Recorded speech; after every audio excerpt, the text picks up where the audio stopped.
آپ جس شعبے کی طرف سے بھی آپ دیکھیں گے تو اسی قسم کی صورتحال موجود ہے. اور میری اور آپ کی بدقسمتی یہ ہے کہ ایسے وقت کے اندر ہمیں ایسے ہر سطح کے اوپر ہر جو کی پوسٹس ہیں, ہر وہ فیصلہ کرنے والے ڈیسیجن میکنگ پوسٹ جو ہیں, وہاں پر انتہائی بدعنوان اور کرپٹ لوگ بیٹھے ہیں جن کا مذہب پورا پیسہ. وہ وہاں پر کیسے پہنچے؟ وہ ہمارے تعلیمی نظام کی خرابی. ہمارا تعلیمی نظام سیرت اور کردار کریکٹر سازی کا کام کر ہی نہیں رہا. ہمارا تعلیمی نظام فقط حیوان تک بنا رہا ہے. ایک بچے کو بچپن سے ہم حیوانیت کے رستوں پر, خواہشات کے رستے کے اوپر, مادیت کے رستے پر, شہوت کے رستے پر ڈال دیتے ہیں چھوٹی عمروں سے. ہمارا تعلیمی نظام انہی چیزوں کو پانی دے رہا ہے. انسان کے اندر جو حیوانیت کے جذبات ہیں ہمارے, آپ مجھے بتائیں اس میں قربانی کہاں ہے, اس میں ایثار کہاں ہے, اس کے اندر اپنے حقوق کا مطالبہ کرنے کی بجائے دوسرے کے حقوق کی ادائیگی کا جذبہ کہاں ہے؟ ایک ہے کہ میرے حقوق ادا کریں, ہر بندہ یہ آواز لگا رہا ہے, ہر جگہ سے یہ آواز آ رہی میرے حقوق ادا کریں. اگر تمہارے حقوق کسی اور کے ذمے ہیں تو کسی اور کے حقوق بھی تو تمہارے ذمے ہوں گے. اس کی ادائیگی کا نعرہ کدھر ہے کہ میں ان کے حقوق ادا کروں جو میرے ذمے ہیں؟ اور ہمارے ہاں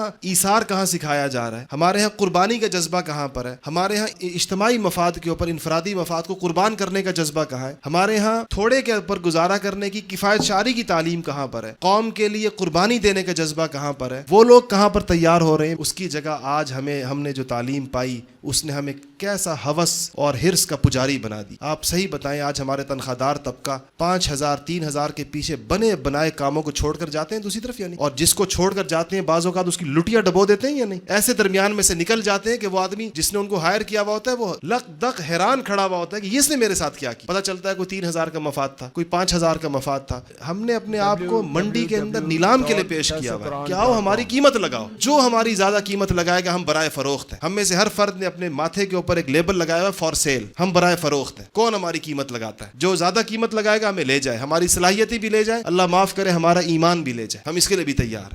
یہ جذبات ہماری, یہ تربیت ہمیں کہاں سے ملی ہے؟ یہ بتائیے, یہ جذبہ ان پڑھ لوگوں کا ہے یا پڑھے لکھے لوگوں کا؟ اپنی سب سے زیادہ قیمت کون سا طبقہ لگاتا ہے؟ جو سب سے زیادہ پڑھا لکھا ہوتا ہے. ایسا ہے یا نہیں ہے؟ جو سب سے زیادہ پڑھا لکھا ہے وہ اپنی سب سے زیادہ کی اس کی مارکیٹ بھی اونچی ہے. شاید ان پڑھ آدمی میں پھر نسبتاً کم تعلیم یافتہ آدمی میں پھر کوئی انسانیت ہو, شاید اس میں پھر کوئی جذبہ ہو قربانی کا. پڑھے لکھے لوگ اس سے مکمل محروم ہیں.